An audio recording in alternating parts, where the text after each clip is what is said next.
This is how most people use Derwent Inktense pencils. Pale, scratchy, hard outline. And here's the same mushroom, same pencils, but now it looks more like watercolor with that pencil charm. And if right now your Inktense pieces look more like the first than the second, stick around. I'm going to show you common mistakes that cause it and how to avoid them. Inktense pencils are really strong because if you just color and add water, it shows every little mark. And that's why most times it ends up looking like a wet colored pencil drawing. Coloring just to get pigment down won't work well on a large area like this one. See these little starts and stops? Inktense shows all of them, so the background looks scratchy. For these pencils, you want a smooth base first, and I'll show you the fast way in a minute. Outlining the whole mushroom or any subject is something you want to avoid. This hard line around the cap makes it look cut out, but in real life, it separates softly from the background. So at this stage, it should still feel like it belongs in the scene and will make it pop later. Colors don't connect. Green here, brown there, and nothing touches outside of the mushroom area. When colors don't repeat, the drawing looks a bit cartoonish. That's why don't be afraid to overlap. We want some of the same color to show up in several places to build some kind of harmony, and you'll see what that looks like next. Losing the whites is very easy to do, and it happens to a lot of us. Take the stem, those dots, and other light areas. If you color everything all at once, you have no room to keep them, and that's why beginners end up with messy whites. Do that in steps instead. Background first, mushroom after. Flooding everything with water is a big one, and I think it's why so many people own water-soluble pencils and don't use them. Because if you activate the whole thing with too much water, it all melts and the drawing disappears. Colors even turn muddy, and it's a mess, and I've been there before. With Inktense, it's enough to wet the pigment slightly.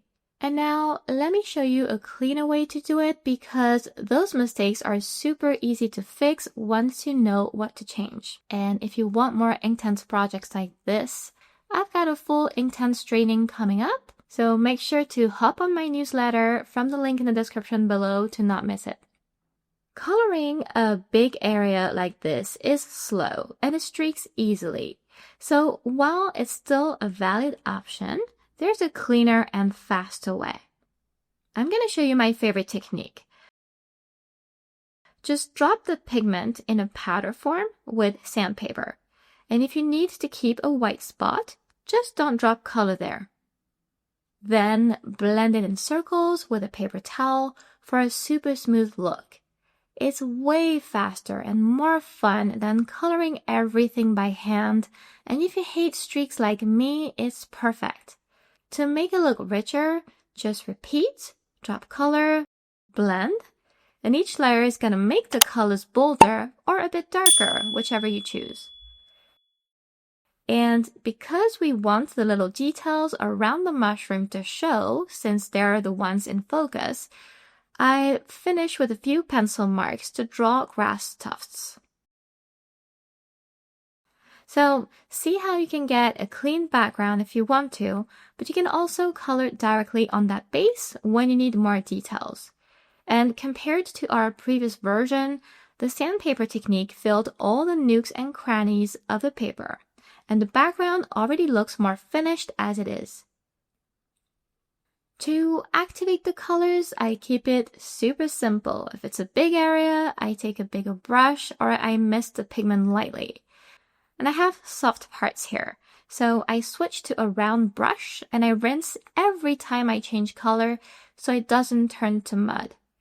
And right next to the mushroom, I go to a small pointed brush. That lets me stay precise and even pull a bit of color out to suggest more grass. When the paper is dry, we can take care of the mushroom. Here we want to keep some areas white, So going in with the pencils is perfect. You have more control, and it's a small subject, so it's quick. As you color, aim for it to look almost finished right away. Lay the main color, then add a slightly darker one where the shadows go. That's what makes it look more pro, even for beginners. I'm back to a small pointed brush here. I wet it, then I dab it on a paper towel so it's just damp. That way, you know it's not gonna flood anything. I activate the color one little area at a time so it stays as clean as the drawing. This step just needs a bit more care than the beginner version. Small sections, very little water, and rinse the brush often so you're not dragging red everywhere. That's how you keep it bright and controlled even if you're new. Most of the cap is red, but each time I move from a darker spot back to a lighter one, I clean the brush even more often because that's where the mud happens. For the stem, I wet the clean white area first, then I activate the color. A handy trick here is to use a white Inktense pencil or any white watercolor pencil to bring highlights back. Wet the lead, then press it in the dry paper, and you'll see it drops a nice spot of light.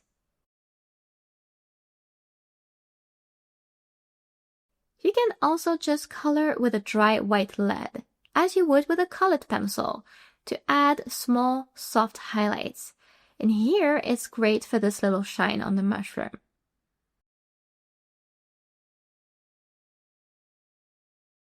Once the main part is done, you can add a bit of texture with your pencils again. I wanted more little grass shapes, so I just drew them in like I would with regular colored pencils.